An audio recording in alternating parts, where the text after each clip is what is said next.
ദൈവത്തിരുനാമം വാഴ്ത്തപ്പെടുമാറാകട്ടെ. ഇന്ന് നമുക്ക് പ്രാർത്ഥനയുടെ പ്രാധാന്യത്തെപ്പറ്റി നോക്കാം. എങ്ങനെയാണ് കർത്താവ് നമ്മളോട് പ്രാർത്ഥിക്കാൻ പറഞ്ഞിരിക്കുന്നത്, അതിൻ്റെ എന്താണ്.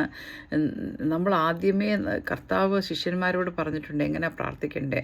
മത്തായി 6:9 മുതൽ 15 വരെ വായിക്കുമ്പോൾ പറയുന്നുണ്ട്, ഇവണ്ണം പ്രാർത്ഥിപ്പിൻ, സ്വർഗസ്നായ ഞങ്ങളുടെ പിതാവേ. അപ്പം നമുക്ക് ആദ്യം നമ്മുടെ സ്വർഗത്തിലുള്ള നമ്മുടെ പിതാവിനെ വേണം വിളിക്കാൻ.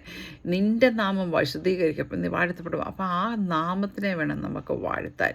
നിൻ്റെ രാജ്യം വരണമേ, നിൻ്റെ ഇഷ്ടം സ്വർഗത്തിലെ പോലെ ഭൂമിയിലാകണമേ. അപ്പോൾ കർത്താവിൻ്റെ ഇഷ്ടം നടക്കാൻ വേണ്ടി നമ്മൾ പ്രാർത്ഥിക്കണം, നമ്മുടെ ഇഷ്ടമല്ല.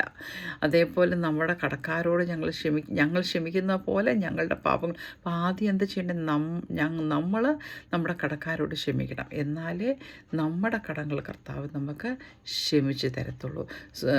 അപ്പം നമ്മളെന്താ ചെയ്യേണ്ടത്, നമ്മളെ തന്നെ നമുക്ക് ഇപ്പം നമ്മൾ നമ്മുടെ ഫ്രണ്ടോ ഇല്ലെങ്കിൽ നമുക്കറിയുന്ന ഒരു വ്യക്തിയോ നമ്മൾ അവരോട് സംസാരിക്കാതിരുന്നാൽ എന്തോ പറ്റും, നമ്മൾ അവരുമായിട്ടുള്ള ആ ഒരു കണക്ഷൻ നഷ്ടപ്പെടും. നമുക്ക് പിന്നെ കുറേ നാൾ വിളിക്കാതിരുന്നാൽ നമ്മൾ പിന്നെ അവരെ മറന്നു തന്നെ പോകും ചിലപ്പോൾ ജീവിതം. അപ്പം നമ്മൾ ആ കർത്താവായിട്ടുള്ള കണക്ഷൻ വയ്ക്കാൻ വേണ്ടിയിട്ടാണ് നമുക്ക് ആ പ്രാർത്ഥനയുടെ ആവശ്യമുള്ളത്.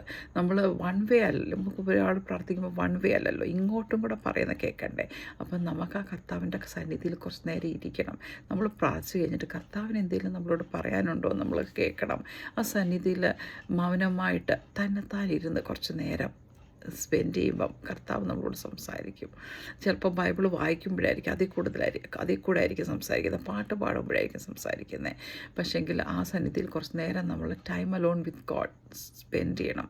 ഒറ്റയ്ക്ക് നമുക്ക് വാതിലടച്ച് നിങ്ങൾ പ്രാർത്ഥിപ്പീൻ, നിങ്ങൾ അറകളെ അടച്ച് പ്രാർത്ഥിക്കാനാണ് പറയുന്നത്. ഫിലിപ്പിയർ 4:6-7 പറയുന്നു, ഒന്നിനെ പറ്റും വിചാരപ്പെടാതെ എല്ലാറ്റിനും പ്രാർത്ഥനയാൽ അപേക്ഷയാലും നിങ്ങളുടെ ആവശ്യങ്ങൾ സ്തോത്രത്തോടെ ദൈവത്തിൽ അറിയും. അപ്പം നമുക്ക് എല്ലാത്തിനും സ്തോത്രം ചെയ്യണം. നമുക്ക് നല്ലതാണെങ്കിലും തീയതാണെങ്കിലും കർത്താവ് നല്ലതിനല്ല നമുക്ക് തരത്തില്ല. അപ്പോൾ എല്ലാത്തിനും സ്തോത്രം ചെയ്യണം. എന്നാലാണ് നമുക്ക് കർത്താവിൻ്റെ ആ സാന്നിധ്യം അനുഭവിക്കാൻ, ആ സ്വസ്ഥത സമാധാനം അനുഭവിക്കാൻ പറ്റത്തുള്ളൂ. യെരമ്യാവ് 33:3 പറയുന്നു, എന്നെ വിളിച്ചപേക്ഷിക്കാം. അപ്പം നമ്മൾ ആ പ്രാർത്ഥിക്കാനും ആ കർത്താവിൻ്റെ സന്നിധിയിലിരിക്കുവാനും. അപ്പോൾ നമ്മൾ കർത്താവിനെ വിളിച്ചപേക്ഷിക്കുമ്പോൾ എന്തോ പറ്റും, നമുക്ക് അഗോചരമുള്ള കാര്യങ്ങളെ ഞാൻ നിന്നെ അറിയിക്കും. അപ്പം നമ്മളെ അറിയിക്കും ആ കർത്താവ്. ആ ഒരു ബന്ധം നമുക്ക് ആ കർത്താവിനോട് ഉണ്ടാകാൻ വേണ്ടി കർത്താവ് ഓരോരുത്തർക്കും ഇടയാകട്ടെ.